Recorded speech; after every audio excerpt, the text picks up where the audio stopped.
Welcome, everyone, to episode 199 of the Tech Informist Podcast.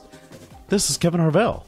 And Brad Whiteside. And on this week, we are going to talk about the Snapdragon 845 is officially announced from Qualcomm. And this is going to be the CPU, GPU, system on a chip, as they like to say. That's going to be powering the great majority of Android devices in 2018 and other devices. I was going to say, and well, probably more so in the future, Windows 10 on ARM. Exactly, because as we kind of know, they're kind of using these mobile CPUs to help computers and different things like that. So it's not just going to be smartphones anymore.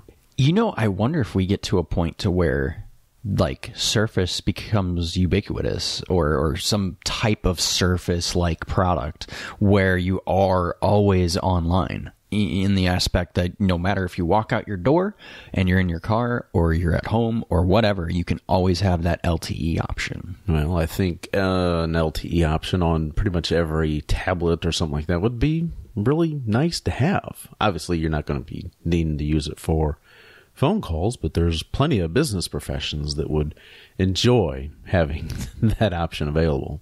But for the Snapdragon 845, we are looking at a 2.8 gigahertz. So they bumped it up a little bit from the 835, like by what point? 3.5? No, yeah. 4.5. Yeah, 3.5. Well, I can't do math. It's early. It's okay. fine. It's early. I'm still drinking coffee. 245 to 2.8. So that's pretty cool. 2 meg L3 cache. There you go. The GPU is going to be stepped up to the Adreno 630. So from the Adreno 540 to the 630. Dang. And the integrated modem. Now, they're going to call this the Snapdragon X20 LTE. And you're going to be able to get download speeds, theoretically, up to 1,200 megabits per second.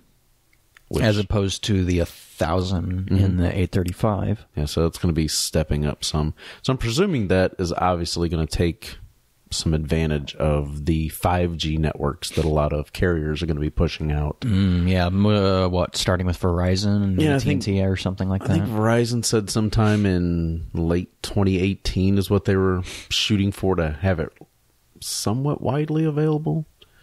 So this looks like it's more of a performance boost chip rather than a battery saving chip, because the battery saving chip might have been like, 835 sort of? I mean, 835 was still more powerful, but it didn't seem like it was leaps and bounds over like something like an 821. Oh, yeah, definitely. Yeah, because it went 820, then that small step up to the 821, because there were some like little hiccups with the 820. Oh, I see. Yeah, but, totally. So the 821 was kind of just a revision on that, which hence the small number incremental piece there. Wonder if the LG G7 is going to have this. Well, hopefully that they don't wait for like the next version of the other flagship of the LG. Yeah, kind of like they did this year. Yeah. Which, I mean, to be fair, though, the V30 has kind of been more of their flagship, because, I mean, that V30 right now is incredible. If I were to change carriers, like, right now, I would immediately go to a V30. But, you don't hear anything about the V30. Because everyone buys Apple and Samsung. Shame on all of you, by the way. No, you don't hear Pete. It reviewed so great. It's one of the best cameras you can get right now. Like, especially if you do video, any low lights, like it is incredible. And no one talks about it because, again, LG, it's not a Samsung. It's like, yeah, but that's the best part about it. It's not a Samsung. And with all the different businesses, Best Buy, for example, they're having all these great Christmas holiday sales. It's always about Samsung, or Best Buy allows you to do some trade-ins for iPhones, where my iPhone 7 Plus, 128 gig, just regular black, I think they'll give me $248 for a trade-in. I'm like, no, thanks. Yeah, I tried trading in an LG, and they'll be like, I'll give you $50. It's like, maybe. What? No. Keep it for a backup phone. Jesus. Exactly. Yeah, so you don't even see this stuff really advertised in sales, other than if you're on the mailing list for LG. I bet money this will be in the Samsung S9 or whatever they call it. Oh, well, yeah, pretty much every device moving forward is going to be. And Samsung, I think, is even talking about doing like an S9 Mini. Yeah. Which that's kind of odd because Apple Some people, rumors. Well, look at Apple. They do the SE phone. And that's a much smaller screen. That's like the 4-inch one, right? Yeah, it's back to the old style of like the 5S and stuff like that. Yeah. Some people like it. I can't knock on it. Yeah, some people like those smaller devices. I've already like always thought 4.5 was perfect with the Note 920. I know. That thing was one of my favorite phones. It still kind of is in a lot of ways. But now that I've had the kind of, in quotations, infinity screen or whatever you want to call those screens, the 2:1 aspect ratio, and it fills up almost the whole thing, I can't go back. Like, in whatever size this usually would be, like low 5s, I would imagine. But they just stretch the screen out to, what was it, 5.7, 5.8? I don't remember. It's perfect. I can't go any bigger, can't go any smaller. Yeah, I'm still, thinking about the iPhone X, iPhone 10, whatever. I love the size of that phone. Like somebody said in our group, what notch? I don't even see the notch. It doesn't bother me at all because it needs to be there to get sound. And the fact that they have the notifications on the sides of it is kind of cool. Yeah, in the little corners. Yeah. I think that was nice. I don't know. I absolutely love that phone. I think that's one of the more pretty phones this year. So... Yeah, and, Apple is looking at possibly doing the iPhone X Plus, iPhone 10 Plus kind of thing for 2018. Oh, God, what, $1,300? There's no telling how much that would cost. But I think they might also go back to like an LED. To save some... Yeah, that makes sense. To kind of bring the cost a little bit reasonable. I mean, obviously they're high overpriced. I mean, to be fair, OLEDs are kind of an not untapped market, but they're not a known quantity, right? Like, it's not common. And there's a reason for that. Like, there are burn-in issues you have to worry about. There are... A la Pixel 2. Right. Pixel 2 XL. I mean, I'm even looking at one of the most highly recommended TVs right now that it doesn't have burn-in issues, it has image retention issues, right? So if I'm playing a game like Destiny and it has a HUD and it just sits there for a while and you don't change screens often enough, it may have an issue. I mean, we're still working on refreshing and other things and reasons why that happens, and I'm sure they'll find a fix for it. But it's sort of the, in quotations, the new plasma, because everybody who's ever seen an OLED TV, it's impossible to stand up to because it's just the most gorgeous panel out there. Yeah, and that was one of the knocks on plasma televisions, like you just mentioned, was screen burn-in from playing games with a lot of static imagery. And when plasmas were a thing, they ran at 600 hertz. Like nothing, no LED TV does that right now. Yeah. We're still working back up to that. I think the most I've seen is like 240. Isn't that something? But to be fair, though, most content doesn't run anything over, 60? True. Most of the stuff that you're going to be viewing is going to be pretty low. But no, this is really, again, going to be another step up. I mean, the 835 was big for VR and AR stuff and devices like that, so that was good. So the 845 is going to improve upon that. So who knows what is going to be coming out of these other OEM manufacturers when it comes to their smartphone devices and AR and VR functionality, because with Apple is AR Core. I'm trying to remember what Google calls it. It's AR something. I can't remember off the top of my head. Shame on me. But the fact is, this is a thing, and that's something that we're going to have to really start getting used to as these companies bring this stuff out and get it fine-tuned and really try to find ways to get people interested in it that would not normally be interested in it. Obviously, the enthusiasts care. Yeah. But, their average person, no, they don't really care too much about it. Yeah. Well, again, I hope LG gets it. We're almost certain that Samsung will get it. I'm just curious how it stacks up against Apple's chip. because the new bionic chips, as they call them, they give Qualcomm a run for their money. Yeah, I believe it's currently the A11, I think. Yeah, A11 Bionic, I think is what they call it, which it sounds fancy, so sounds cool, I guess. Yeah, and of course Apple will be coming out with the A12 or whichever is the next number iteration. A12.5 Bionic. There you go. Yeah, there you go. So if you're looking for some storage... Well, with all those new 4K games, maybe I am. Exactly, yeah. So Toshiba has announced a 14 terabyte hard drive with 9 platters that's helium filled and it runs at like 260 megabytes per second. Dang. That's pretty fast. That is a lot of storage. That's like server levels of storage for some homes. Yeah. Not like server farms. Yeah. I mean, you hear about 8 terabyte drives. Which we sell in the store. Right. It's like $200, which isn't like 8 terabytes for $200 is not bad. No, not bad at all. Considering I can't even remember the price that I paid for a 12 point something gigabyte hard drive back in the day. Way back. Oh, yeah. I would love to hear those numbers. Gosh, yeah, that was probably... Then do the inflation calculator. It's probably 1997, 1998, probably 98 to 99, somewhere in that area. We were at Sam's, and I bought a 12 point something gig Western Digital hard drive. And it was, I want to say it was at least $300. That's horrible. Yeah. So RPM is 7200, SATA 6, the 6 gigabit per second, and 256 megabyte cache on the DRAM. So yeah. Yeah, so no solid state. That's still some time away to get solid state up to that level of storage. Yeah, I mean they both have their issues, right? Solid state just kind of stops working. Other hard drives, like the hard disk drives, they crash. I mean, we're still figuring things like that out. Mechanical parts inside. But the thing that kind of stands out to me, though, is this whole helium-filled stuff. This is... Why is that necessary? That's my question. Well, helium has 1/7 of air's density, and that reduces the drag force. It's acting on the spinning platters, and it lowers the fluid flow forces that affect the discs and the heads. So you're telling me that I can drill this guy open, suck out the helium, and talk like Mickey Mouse. Got it. Yeah, sounds exactly That's an expensive balloon, but... Very expensive balloon, yeah.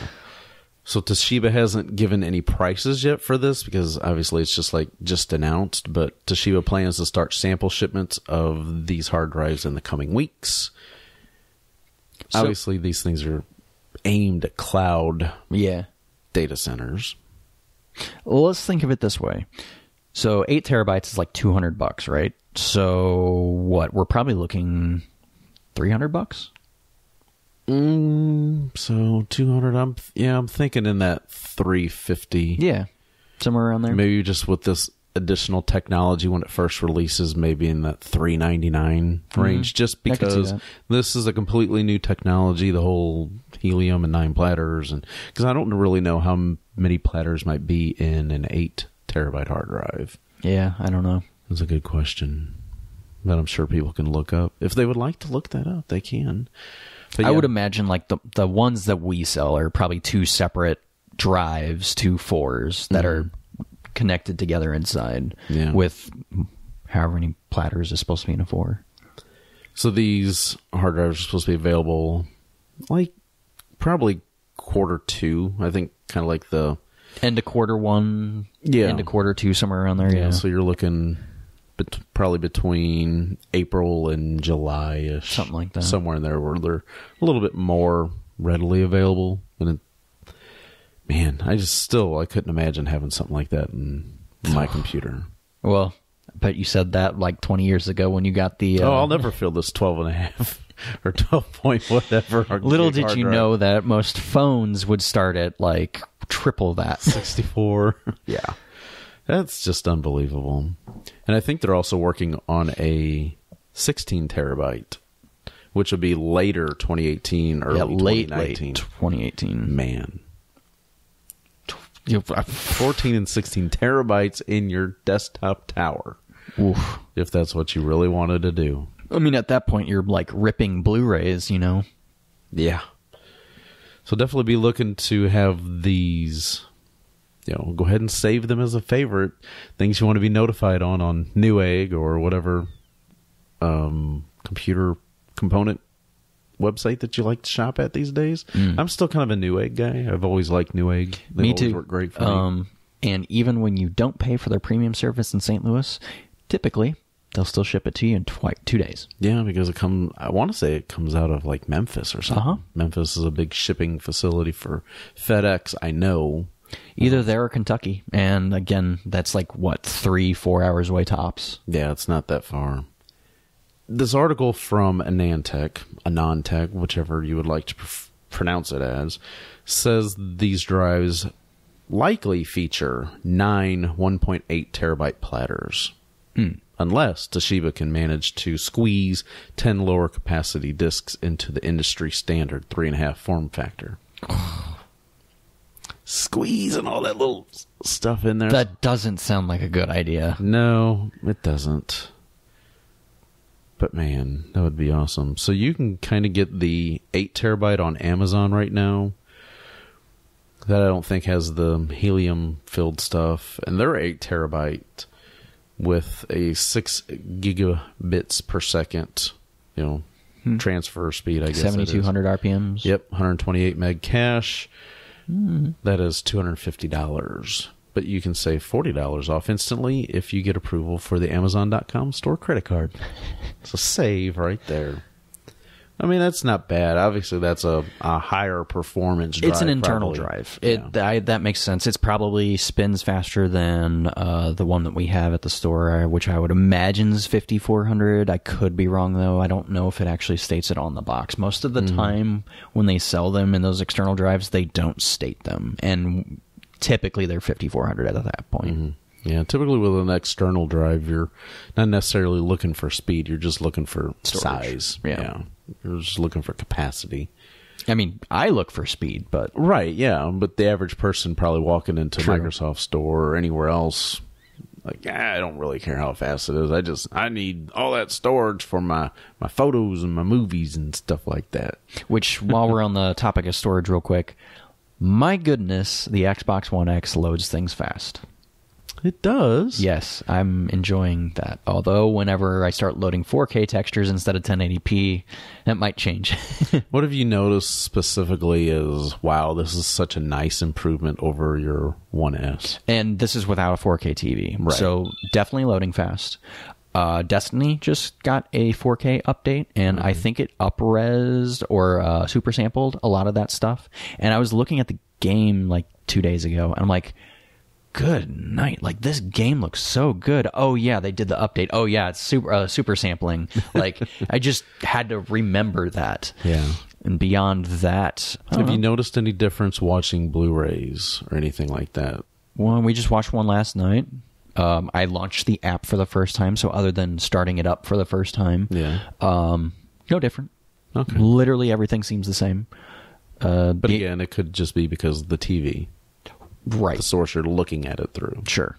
The other thing is it is quieter, if that's even possible, than the S. I mean, we're not even talking whispers of quiet. We're talking about like mice tiptoeing quiet. That's what I was telling James McKee, who was one of the main founders of the Windows Phone Meetup group here in St. Louis. Because he's got a 1S, and he was asking me, is the X really that big of a step up? And I said, well... Obviously, things are visually nicer, but it's also super quiet. And I knew that I hadn't really heard one under a performance load of like you playing a game or something like that. But it's just silent when it's just sitting there. The other thing that's cool, so for games that I play a lot, such as Gears of War, go figure, they let you choose whether you want 4K textures or better performance, like better frames per second. I'm more of a better frames per second kind of person because Gears of War is already gorgeous. So there are times when I'm playing Horde, and I mean, we are talking about a ton of things on the screen, and you even add more than what initially it's supposed to have. I'll see a dip from that 60 frames, but that's to be expected because one, console, two, there's just way more on the screen than should be. Right. So I see it, but it doesn't bother me. It's funny that you mentioned Gears offers that as like a setting or an option. It's literally one of their like flagship games that they can show literally anything off about. And it's always gorgeous.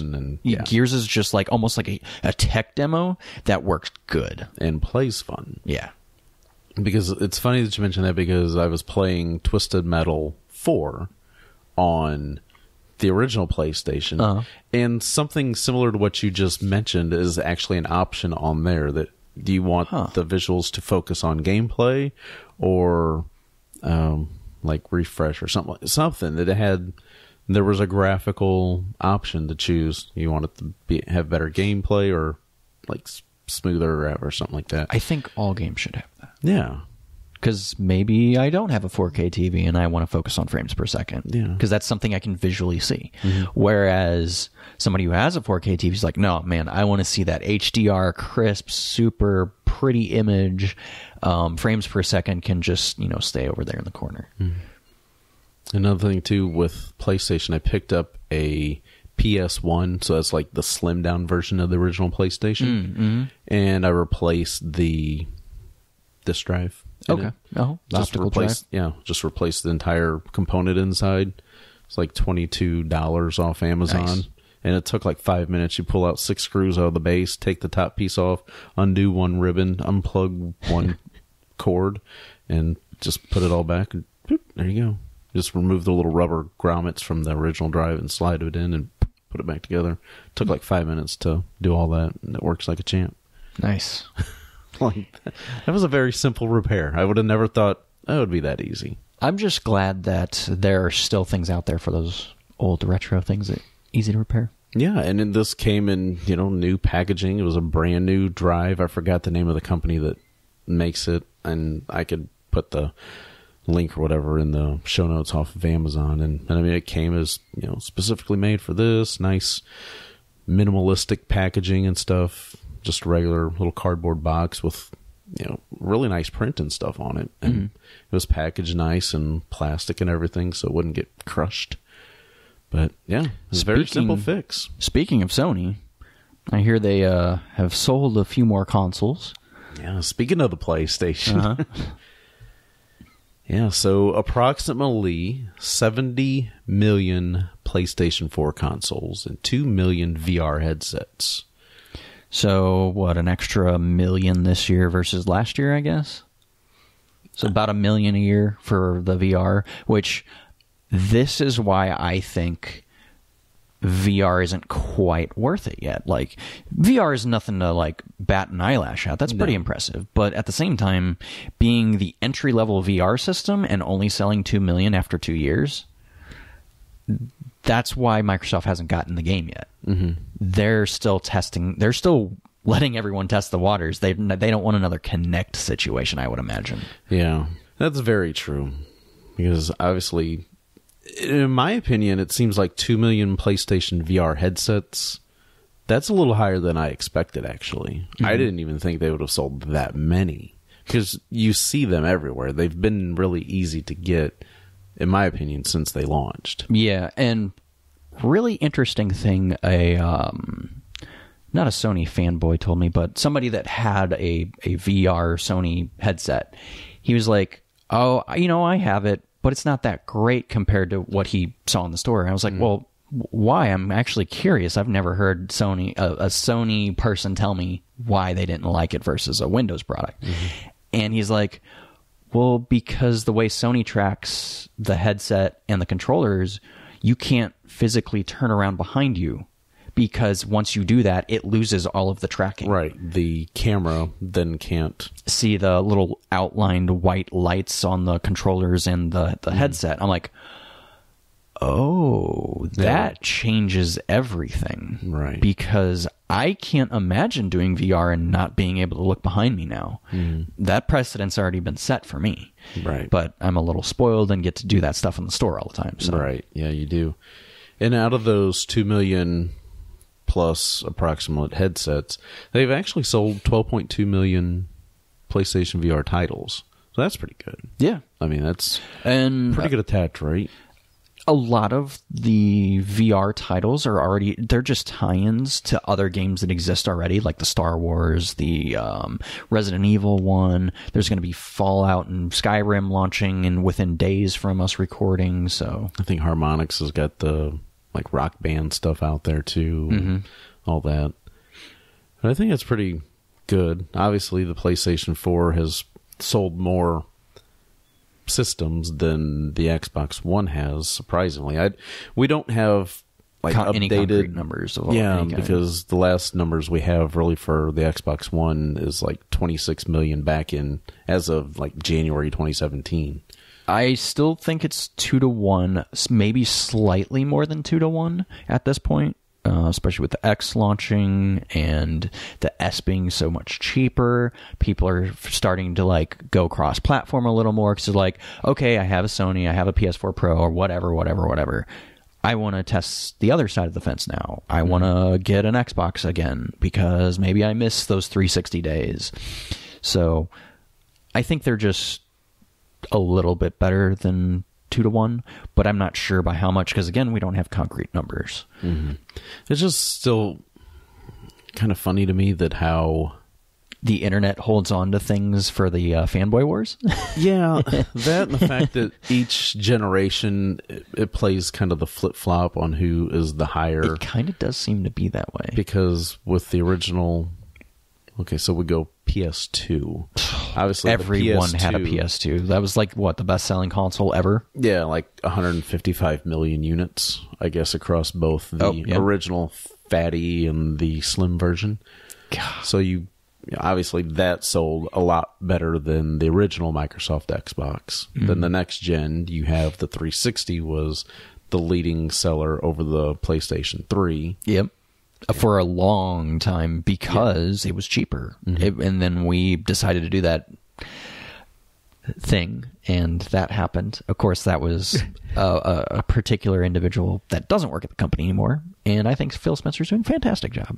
I'm covering my butt here, Kevin. It's okay.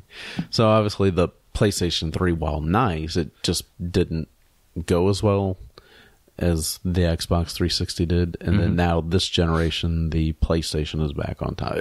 It's like, flip-flop.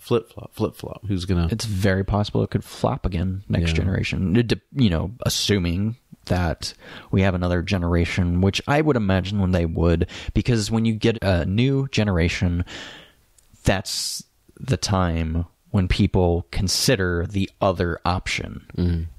But then when you're like stuck in the generation, everybody's like, I have to get this one first. I might get the other one in a few years down the road. Yeah, I mean, I'm still in the market for a PlayStation 4. I just haven't jumped on it because I've been getting all these other retro systems. Oh, man. I mean, need that. The one game I really do want to play, Horizon Zero Dawn, right now, I could go play at a buddy's house, right? I'm more focused on getting a Nintendo Switch, honestly. Yeah. Like, that is the game system to get for me. Yeah, I think for you would probably really enjoy that because, you could take it with you to work and play on break or something like that, maybe. I don't know. For me, in the same way, people are like, oh, there's no games on Xbox. It's like, well, for me, there's no games on PlayStation that I am interested in. That is worth buying an entire system for. Right. There's one game that I really want other than baseball, which I probably wouldn't play much of anyway. Yeah. It's, what is it, MLB The Show? Yeah. It would be Horizon Zero Dawn. I think that game... I hear Persona 5 is good. Okay, fair enough. You got me at that one. I've heard that's good. I wish there's the Uncharted series too, which plays a lot like Tomb Raider. Not saying that I would never play it because again, that sounds like something that's more geared. Like Tomb Raider games, exactly. And they've been going kind of back and forth, this tit for tat, back and forth. No pun intended. Tomb Raider. Ha ha ha. Anyway, I don't know if Nathan Drake has any tattoos, so. But hey, yeah, it's still impressive. Yeah, it is. It is very impressive. And I guess we can do this again. Another week, another iOS update. Yeah. This week we're up to iOS 11.2. It was supposed to help with a date crashing fix that was causing some users around the December 2nd date to have some phone issues. I really don't know all the details for that, but iOS 11.2 was pushed out quickly to, even though it was in beta testing, like 4, 5, 6 iterations that they released on to beta testers. But it also includes Apple Pay Cash. So now, for example, if you're using iMessenger or whatever, you could send them cash in the iMessage. Yeah, if someone says, hey, that's cool. Don't forget to send me that $10. You just click on the link that it generates and boop, there you go. Send it via Apple Pay from account to account. I hope Google does that. I'm sure they will. I mean, kind of thinking, why wouldn't they? Yeah, I mean, what better way to use Apple Pay or Google Wallet or whatever? Android Pay. Android Pay, that's what I'm thinking of. And then Samsung will have to come out with their own. I mean, well, guys, why haven't we thought of this before? This is groundbreaking to me. Yeah. And, of course, it includes some other little changes, but not all is good with that, because Forbes is also reporting that's causing some more battery issues, which has kind of been the case since iOS 11 came out in the first place. Yeah. And so, yeah, I've updated. I haven't really noticed any major issues with mine that I can kind of think of. Mm-hmm. But... And you have which one again? What do you mean? Which number are you using? 11.2. iPhone 7. Okay. Plus. I'm just asking. Okay. Because potentially the updates could affect different phones differently. It kind of does. I know some people with 6 Pluses or 6S Pluses have been having some issues.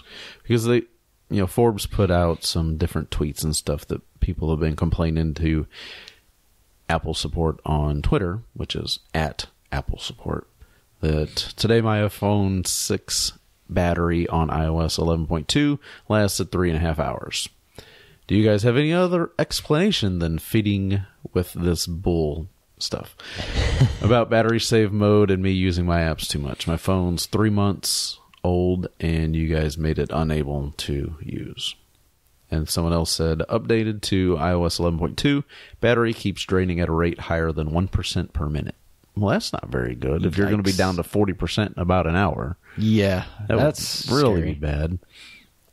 So, I don't know. I mean, I did my factory reset back in September, October, when the public version of iOS 11 came out. And, I mean, yeah, I've noticed it's been a battery life hit, but not as drastic as what these people are reporting.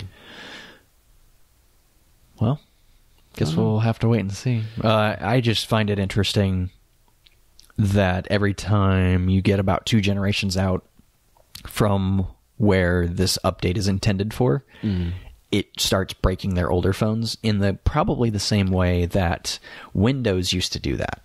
But now we're at a wall with Windows where it's like, oh, you just need X amount of this and X amount of that, and you're good for like the next 10 years. Yeah, because Windows 10 runs pretty good on older hardware. Windows 10 runs on the same hardware as 7. Yeah. And, I mean, Windows 7 came out 10 years ago, so that's hard just saying. Yeah. I think we'll get to that point with Apple. It's just going to take a little while. Yeah. So expect iOS 11.2.1 probably next week or the week after. I don't know. Eventually they'll get this battery life thing squared away, because that's been one of the main reasons why so many people have been hesitant on upgrading. I mean, I just had a guy in the store the other day that I was looking through his settings, help him with the little OneDrive thing on his iPhone, and he's like, "Oh, don't click the update." I'm like, "Oh no, don't worry, I'm not going to. That's your thing. That's your decision." Yeah, totally, because it looked like a 6S Plus or something like that. So it's tough to tell. I just don't pay attention that often. I'm just like, whatever. Mm-hmm. So, if a company called Mr. Friendly has their way, you will be seeing smart urinals that show you ads almost anywhere that you pee. So, the more you drink water or other adult beverages, the more ads you have to see? Possibly. If Mr. Friendly has their way. What if I just use the traditional flusher? I guess, I don't know. So, obviously... Screen's going to be behind me. I'll just sit down and... I'll sit and pee. How about that? That'll show them. Yeah. That'll show the man. Mr. Friendly is a Dutch startup that invented a smart urinal that was first spotted by the Next Web. It's a urinal with a small screen on top that companies can manage remotely to serve ads to customers. I just thought of something kind of funny / disgusting. Lay it on us. I have a feeling that people could get fed up with that, and being a little drunk, they may aim at the screen. Yeah. Just hypothetically thinking about that. So there were some gas stations in the St. Louis area, I know down in the area that I live in, that had, at the pump, it had those little television displays that would kind of show little ad things, just more like static ads, until you started pumping your gas. Then it turned into like a little mini TV, and you could get news and weather reports and all sorts of different things and commercials. And I guess it's not so bad.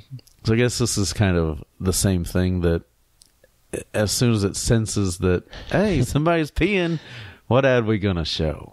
I just can't wait till like all of our walls in rooms are screens, and then as soon as you wake up, it's like start feeding you ads, and you want to get rid of the ad for the day. It's 99 cents or something. And if you close your eyes, it pauses and it says, "Would you like to resume?" Yeah. Do you still want to watch those? Yeah, I'm talking about Black Mirror, by the way. Oh, yeah. I still haven't watched it. Oh, my God. I've heard it's good. It's great. Okay. So, you know why they call it Black Mirror? No. This is me searching for my phone. And, look at the front of your phone, Black Mirror. Yep, that's why they call it that. Okay. It's just a sort of topical issues on all the different technologies that could happen or already are. Yeah, because your phone is kind of like a black mirror. You can see yourself in color, reflecting back at you on your phone's display. Interesting. So the company's pitch is that the urinal is guaranteed, now this is in quotes, guaranteed to capture 40 seconds of a gentleman's attention. It's like, how do they know hey, I'm just going to pee for 40 seconds? What if you've been holding it for a while? Or what if you're like, we're getting ready to leave, so I better just do a quick use pee. It just in case. And you only go for like 10 or 15 seconds. Nah. Yeah. I don't like this at all. It just does not sound like it would be financially worthwhile for a establishment to invest in smart urinals when you can just stick something right there on the wall. Yeah. Actually, now that you mention it, how expensive are these going to be? Yeah. What really return no on price. investment are they going to have? Yeah, I don't know. So this may or may not work. This may or may not ever hit the United States. It's or the Midwest, for that matter, for us. Yeah, well, we wouldn't get something like this until 2030 because Midwest casinos. Stuff. Casinos, yeah. I could see it in casinos. Good. Yeah, that is very true. There's plenty of advertisements at casinos about all sorts of things. So casinos would work.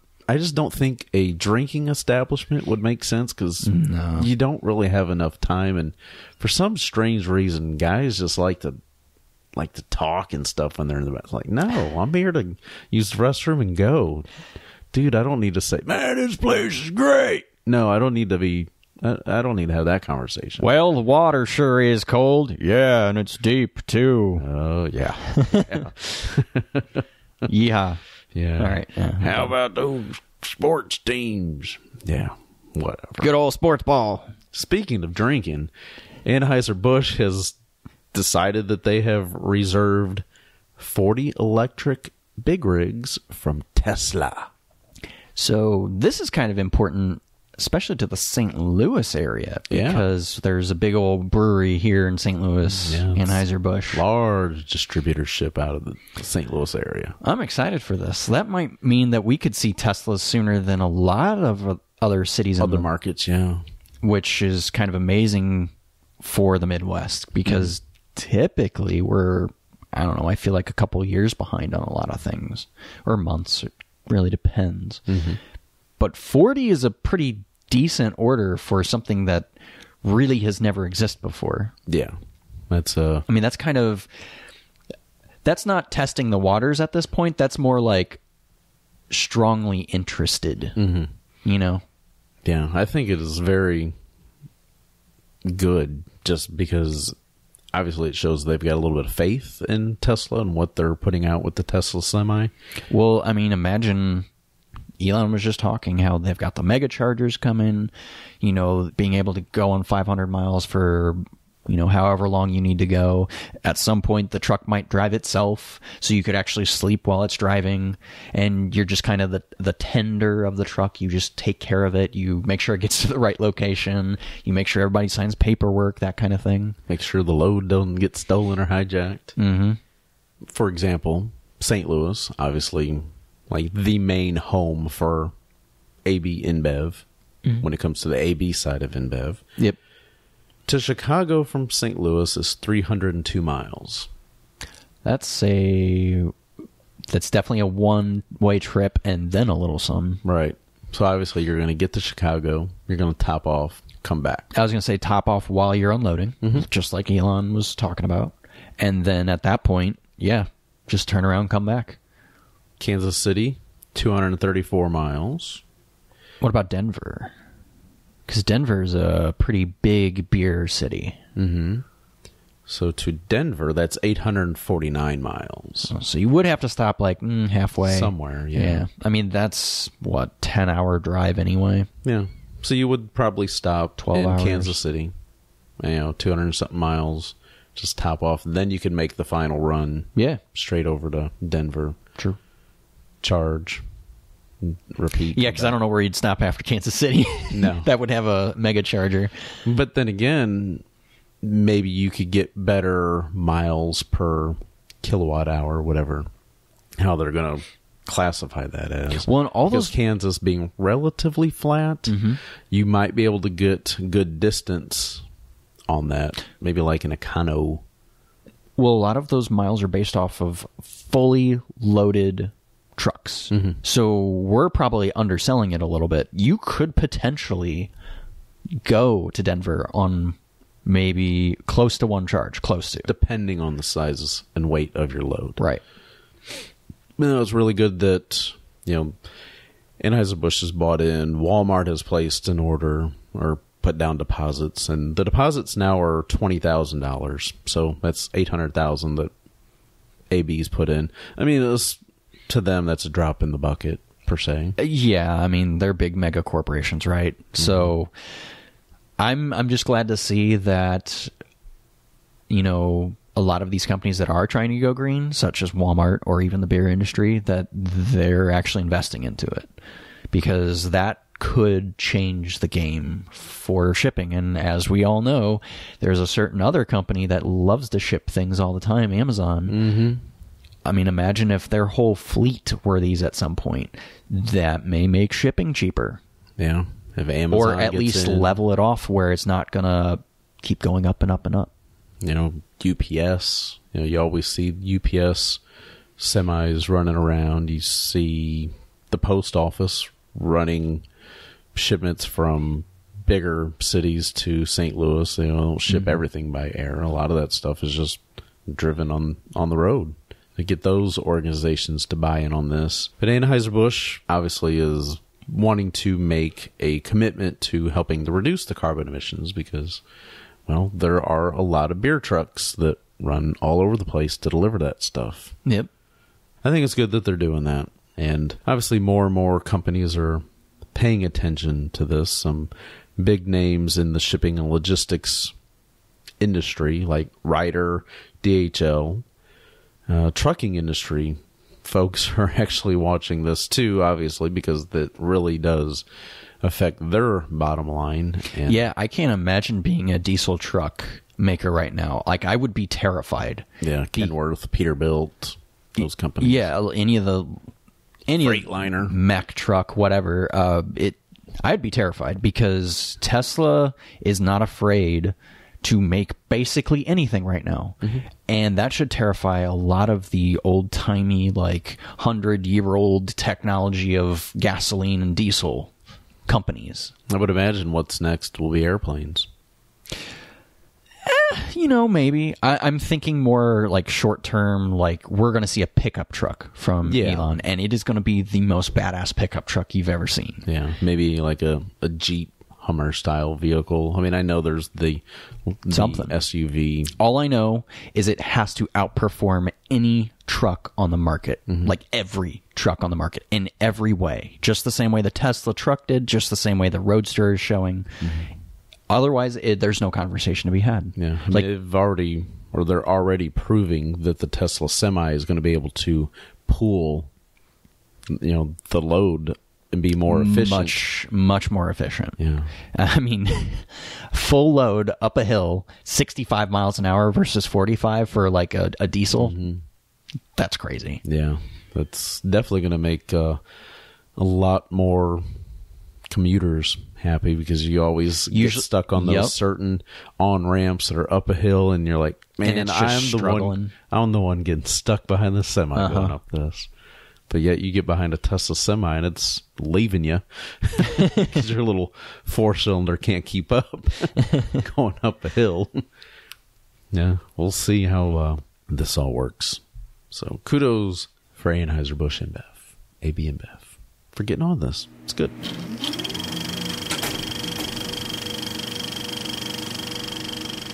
And now it is time for our app entertainment and hardware picks of this week.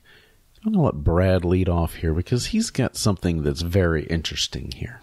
Yeah, so this is a tool that I've been using constantly this past week, 2 weeks, and that's because I guess an update got pushed out that's been sort of, in quotations, breaking some of the older pens where they won't write on the screen. The button, if you click it on the back, it'll work. On what device? Anything with like a Surface Pro 4, first generation book, just anything with that older pen. So the pen's not broken. It seems to be a driver issue. So anytime I've ran the Surface Diagnostic Toolkit, which is an app in the store, it's great. You can't specifically find it in the store. You have to do a Bing or Google search. It's one of the first ones that'll show up. Just look for Microsoft Store. Just look for the Microsoft Store. Click on it. Then it will prompt the link into the actual store where you can download it. When you download it, you have to go... You can try to launch it. It's not going to work. You have to run as administrator.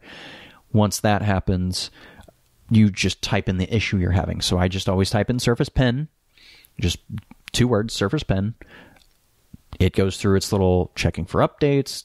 Update's done. All right, now I'm going to refresh drivers or definitions or whatever else that it does in the background. By the time it restarts and comes back up, pens work. So you've been getting customers coming in with these issues? So this was just for those of you maybe who have had issues with your pen, or you just want to try it out because you found out yours doesn't work not that long ago, which I'm going to check mine maybe later today. But this is a really cool tool, save you a lot of time and probably money instead of buying a new pen. So, and it's for Surface 3 devices and newer, it looks like. Oh, yeah, I guess it would be. So, but I've been using it on like Surface Pro 4s and Surface Book 1s specifically. So, I don't know why it has bad ratings. I guess because people expect like a magical app to fix every single problem that they have. Right. That's probably why it has bad ratings. For me, I think it's awesome, especially if you have that Surface Pen issue. So, yeah. Well, actually, a lot of people don't seem to have rated it. It's only like 15 ratings. It's averaging 3.3. Well, it's went up in the past week since I've seen it. So maybe people are starting to understand kind of more what it's used for. And again, you could probably refresh the drivers yourself by going into, let's see, what's it called? I forget. Devices and managing, devices and uninstalling the pen, reinstalling the pen, restart your computer. This is just an easier way of doing it. It's interesting looking at these ratings here. So there's 2, 4, 6, 8. So there's 8 of them just off the top here that are from like July 20th. 21st, 27th, 22nd, 24th, where a lot of people are moaning and groaning that it won't run on their Surface Pro 2s, it won't run on their Surface Pro 1. It's like, well, I guess apparently you're not reading the description. It's for Surface 3 and above that you should be expecting it to work. So don't be giving it a 1-star review because you don't know that it's not even supposed to work with your device. Mm-hmm. Yeah, you'll have that. That's why you always take the star rating with a grain of salt, and then you read the lowest ratings and see what their issue is in quotations. And I don't just look at good reviews. I always look at the bad ones too. That's why I get a happy medium of what to expect. Mm-hmm. Yeah, that's just frustrating to me that people are going to do that and drag ratings down. Now, people do that on all app stores, all platforms. Yeah. It doesn't matter. It's just you'll get a fanboy on there that just feels like being toxic one day and gives a certain company like bad reviews on all their apps for no reason. It just comes up with issues. Just to be stupid. Yeah. But it works great. Yeah. I've seen it work, a few times now. So imagine Disney acquiring 21st Century Fox film and TV properties. Does that mean they're going to get rid of the garbage TV that's on these particular networks, maybe? Well, I don't know about that necessarily, but imagine a world where Fantastic Four movies were good, or maybe X-Men movies were good. I think Fantastic Four is cursed, by the way. I don't know if it can ever be a good movie. That way, yeah. The kind of biggest concern that I have with this possible deal is what they might do with Deadpool. Oh, I'm not worried. Well, no, I'm not worried about it. Because Deadpool works best as an R-rated film. Mm-hmm. Disney is not necessarily known for R-rated films. True. Would they lighten it quote up, unquote, neuter Deadpool? It's really the only way that I can compare Deadpool and something like this. Yeah. Would we neuter it? Yeah, that's a hard one. Because you would imagine Disney wants to try to get as many people to watch their movies as possible. However, I feel like if it's an established franchise, because you have to consider, that doesn't just mean those properties. You have to consider Aliens is under 20th Century Fox, which if that's part of that whole umbrella, does that mean Disney would own Aliens as well? Well, they would then take over all those properties.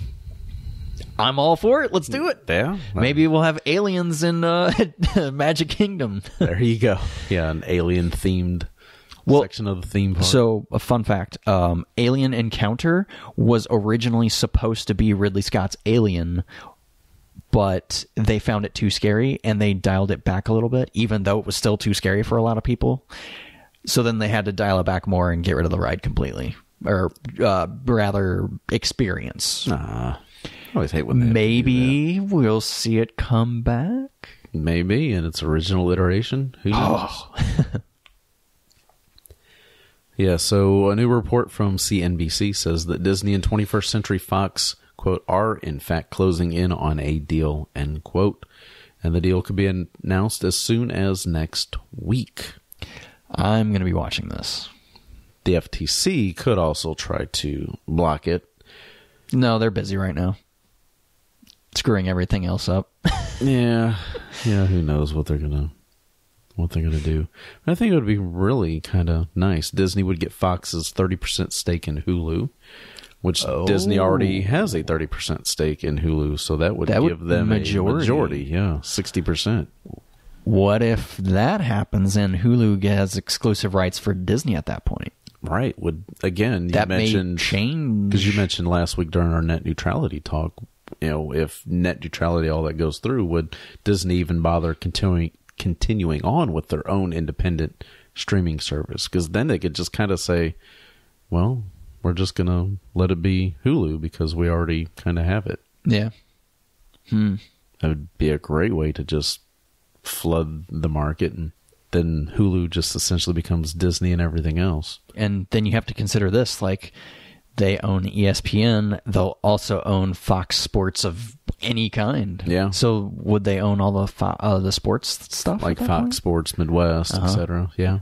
They would also get that too. Yeah, maybe the FCC might not let them do this. I don't know. Yeah. If the deal does go through, it's expected to be worth more than $60 billion. That's a lot of money. But I think it would be really good to start seeing, X-Men, Fantastic Four intertwined into the current Marvel cinematic universe. Especially with Infinity Wars coming up, like that would change how those movies are made. Yeah, or at least after what's already filmed. Well, right. I mean, obviously at this point they're already pretty much set in, they're just polishing. Mm-hmm. And so Disney is still also planning on launching its own streaming service, like we mentioned, in 2019, which includes exclusive original series and films, such as brand new live action series based on Star Wars, Monsters, Inc., High School Musical, and Marvel properties. I don't know. Maybe if this does go through and the whole Hulu thing, again, maybe that would just say, oh, we don't need to continue investing everything into our own independent and have people pay 10 for this and then 10 for this. But then again, it's all about money. So maybe they would still do that. Yeah, maybe the FCC's buddies at Fox, maybe they want to get a payout because they know where everything's going. Or if they would do that and bump Hulu to like $15 or $16, that way you feel you're really saving some money instead of where you're getting separate services. Yeah, I don't know. Yeah, I kind of hope it does go through, to be honest. But maybe I'm wrong. Maybe it shouldn't. Yeah, I don't know. We'll have to play that one out. So, another game that I know you're very excited about. Oh, yes. PUBG comes out next week. I believe Tuesday on the 12th. Really? So, it is going to, I guess, essentially be in early access still technically. But buying it in $30, like $30 just in general, that it's a steal of a game because it is the biggest played game right now on PC. I mean, we're talking it toppled Dota and League of Legends. I mean, those are the two other mostly played games on PC. And the fact that it could even have the power to do that at kind of at the price point that it sits at is kind of amazing. I mean, sure, most of those games are probably free to play, yada, yada, yada, loot boxes, whatever. But paying $30 and then just playing hours and hours and hours of a game, like your return on investment is pretty awesome at that point. And well, it's coming to Xbox. It's a console launch exclusive, at least for now. We'll see where that boat takes us. But for now, Microsoft is publishing it on consoles. So I guess unless Sony would have to have the Microsoft logo in front anytime that game starts up because, again, they help publish it. And because they helped publish it, this is the cool thing that you kind of learn when you're listening to the game industry and when you're part of Microsoft. Gears of War developers actually helped port the PUBG game over because when you're part of, again, that Microsoft development, publishing rights and all that, you get to share tech with all those other companies that have published with Microsoft. That helps a lot. Yeah, I mean, who better to help develop and port this over for the Xbox One than the Gears of War games? One of the better, like, multiplayer games out there. And they've also used water tech from Sea of Thieves. I mean, they're sharing tech all over the place now, and that is really going to make this game a little more polished and just kind of immerse you even more. I'm not saying that, graphics are everything, but sometimes they are. Sometimes they do help immerse. Not every time. No. Look at Minecraft. If you're ever playing Minecraft and you're down in a cave and you turn around and there's a monster behind you, you'll never be more scared in your life when you have all that loot you're trying to bring back up from there. Right. So I'm just saying. Though it's in like 8-bit blocks. Yeah. 16, something like that. Right. Yeah, I keep hearing so many people talk about PUBG, and I'm looking forward to seeing how well it is going to take off. And the full name is PlayerUnknown Battleground, just for those of you not maybe in that circle or are aware. They changed their original name, which I think was Blue Hole or something weird. I don't know about that name, but they changed it to PUBG Corporations or something like that. It makes sense, right? It sounds a lot better than Blue Hole. Same way Black Tusk Studios became, which is hard to say by itself, which became the Coalition, which now runs all the Gears of War stuff, right? Yeah. So, okay. Well, I think it'll be fun. I know you will be getting it. It seems like everybody's getting this game who has an Xbox. Okay. I'm going to be playing with a lot of people I normally wouldn't play with, I think, and vice versa. Just because, like, again, the staying power of that kind of battle royale right now, it's kind of that new spin on multiplayer. How many people can play in a quote-unquote match at once? 100. 100. Mm-hmm. Wow. And it's just you against them. Yeah, you can have teams up to 4, so you and 3 other people. But still, still 100 people can be in. And what's cool is it kind of works the same way World of Tanks does. Whereas if you lose, like, getting right in the match, you're like the first person to die. You just quit out of that one and start a new one. And you still get your experience from the first one, but then you get to stack it with the experience from the new one. So it starts stacking experience pretty quick, which is kind of cool. Okay. So it works the same way as World of Tanks. You can sit and watch if you want, or you can just quit out and play some more. Interesting. Yeah, maybe I'll check it out. I don't know if I'll wait for a sale or something like that. $30 in early access. I mean, so for instance, this is why you need to buy this game. Ark Survival Evolve started at $30, right? It is now, if you want to buy that game, it is $60. It started as $30 in early access, but you are guaranteed that game at that $30 price point. So if you buy now and it goes up maybe $10, maybe 20, who knows? It's hard to say. So it could go up. It could go up. So I would recommend, if you are even remotely interested in this game, buying it now. It helps the developer out. It gets you in at that early price point. Everybody wins. All right. Get in at the ground floor. Yep. Huh. Okay. Another thing that's coming out next week, Star Wars Episode 8, The Last Jedi. I'm so excited. We're a week away. I probably won't see it the night it releases or the next day. We'll probably see it on that Sunday, just because that's been the day we've been having off together. So I think all 3 of us might go see that. Just in front of the show as well, right, is what I meant. Yeah, I'll see what my schedule is, because I know I definitely want to go see it. I'd love to see it this first weekend. I definitely will see it this first weekend somehow. I'm excited. Yeah. I'm trying to stay off the internet now with that. Like, if I see Star Wars stuff, I'm like, nope, scroll past quick. Right, because the first week screenings and stuff like that, it's really going to be coming out. People are going to be talking about it, and screeners for reviewers and stuff like that. I'm like, yep, nope. The only thing I might look at is IGN's recap of their first screening. I might peek at that. No, I'm not doing that either. I'm just going to go in completely as spoiler-free as possible. Right. I mean, at this point, we're a week away. You can block the stuff on Twitter, but you can't really block it on Facebook. I'll probably stay off Twitter towards the end of the week. Yeah. Of course, I haven't been on too much lately. Yeah. But no, that'll be fun. That will be fun. Time for this week's beer pick of the week. What do you got for us? So I have a farmhouse ale, because I don't talk enough about them, and when they are good, it's sometimes few and far between. The farmhouse ales are one of the weirdest beers, because they can go in so many different directions and still be a farmhouse ale. But for this one, the Colette farmhouse ale, I believe it's called. I don't know how you would pronounce that. I would say it's Colette. Okay.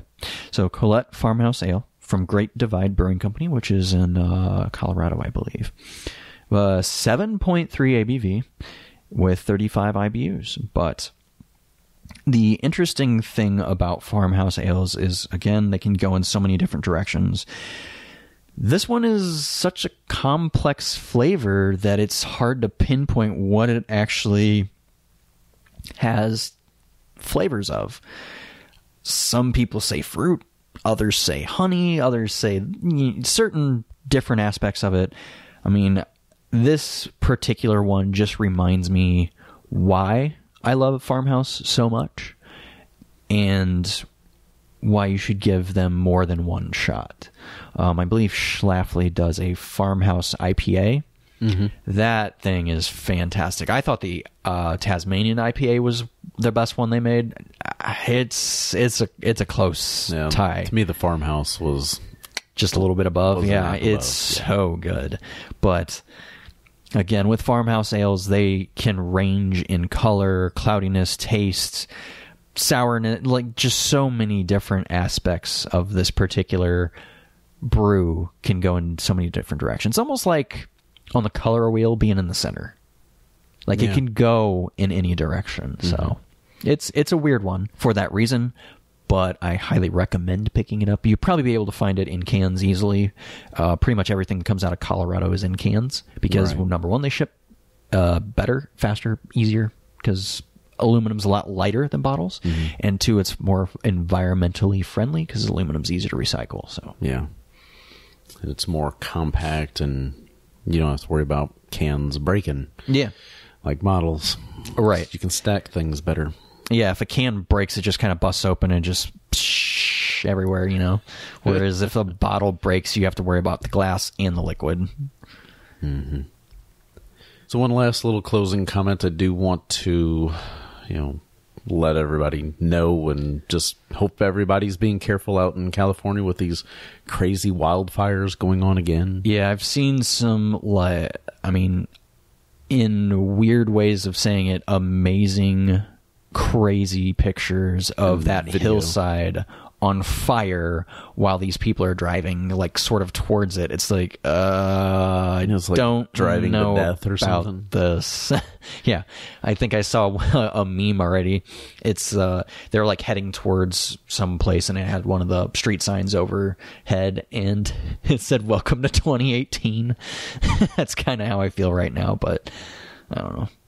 Joking aside, yeah, and unfortunately, California needs rain, and this isn't really a rainy time. So, well, and the interesting thing is they've had a record amount of rain this year, so the brush is thicker than it's ever been for quite a few years. But now that it's all dried out, that's why everything's burning so well. Yeah. So I just want to, all of our listeners out in the Southern California area that may be affected with this, because it's burning an area like the size of Texas or something like that, or the size of Denver. It's just huge. Well, I don't know if it'd be the size of Texas, because that would engulf the whole state. That's true, yeah. So it's burning like the size of Denver, I think. Either way, it's the size of a very large area. That's, just kind of a weird time. And then it's was yesterday, I believe, snowing in southern Texas. What? Yeah. Like stretching from Texas into New Orleans and into Atlanta, it was snowing. That is weird. It's really weird, yeah. We got this front that's pushing down from Canada. It came from last week. It came from Siberia, kind of pushed over into Canada and down now. But yeah, I guess it's just super dry air, because you said this morning it was pretty cold. It was like 19 on the car. Oh, get you some. Like it's cold. This is not my kind of weather. I like that 60s, 70s we were having there for a while. That was nice. Love that weather, but the extreme cold doesn't really bother me the same way the extreme hot does. True. Extreme cold, man. It just takes your breath away. Gets in your bones, and then for me, it takes a while to warm up. Once you get in, you're like aching and stuff. For me, I'm naturally cold when I wake up, so that's just going to happen anyway. So the winter kind of makes it worse when I wake up, because I'm like extra cold. So I try to drink or eat something hot, warm up a little bit, get the blood moving. Okay. So once I turn the furnace on inside, I'm just always hot. Yeah. So. Well, next week is episode 200. Dang. So we would really love to hear any of your favorite show memories. Episodes, people, moments, beer picks, stories, anything that really goofiness you feel has stuck out to you over the last 199 episodes. I mean, it's hard to believe that we're at this 200 mark. Well, you got to consider a lot of the early stuff had like Mary Jo and Paul and Daniel Rubino. So yeah, we had a lot of interviews at the beginning. Those are some big episodes. So if you haven't heard those and you like those people, you should go back and listen to those because they're good. Yeah, you can hear a lot of classic JJ back in the day. Yep. Mr. Energy. Yeah, a lot of good stuff we talked about back then. And it's been a fun ride. I mean, 200 episodes. Wow, one show. Granted, a lot of it we were doing 3 episodes a week. Fun ride. You're making it sound like we're quitting. No. I don't know when the end of the road will show up. You just never know. Yeah, who knows? But things are going good. Having fun. And it's not boring because there's always something new to talk about. Yep. Always something new to talk about. That's the great thing about technology. Yes. But no, let us know what you think of your favorite moments from the previous 199 episodes. And we will be back again next week because it'll be one of the last shows before Christmas, I believe. End on 200 maybe. Who knows? Yeah. We might take a little couple-week break for the holiday just to... Boy, you got to worry about it. Well, and I'll have extended hours coming up here, so that's true, yeah. Might be good. Just that way you can catch up on older episodes of other things. If you want to listen to some of those older episodes and things that may have catch your eye looking at the descriptions and stuff like that. So let us know either via email, contact@thetechinformist.com, or we'd love to see those discussions in Tech Informist Facebook community. So join us over there. I know I've added a few people over there that have kind of been with us in some shape or form, like Alejandro Ramirez, James McKee, who I mentioned as well. Yeah, it's good stuff. Let's have some fun and share our favorite memories. So I don't really know yet what kind of episode next week's going to be. I don't know. Yeah. It might be just kind of like... Might be normal, might be crazy. Could be a walk down memory lane. We'll see. Clips of older stuff. I don't know. And it could also depend if we record on Thursday or Friday. Yep. That could make a big difference. Yep. Because if it's Thursday, we'll probably bring in some... brewskis. Some gluten-y. Something like that. We'll find out. All right. Have a great week, everybody. And until then, consider yourself informed. We're out. Merry Christmas.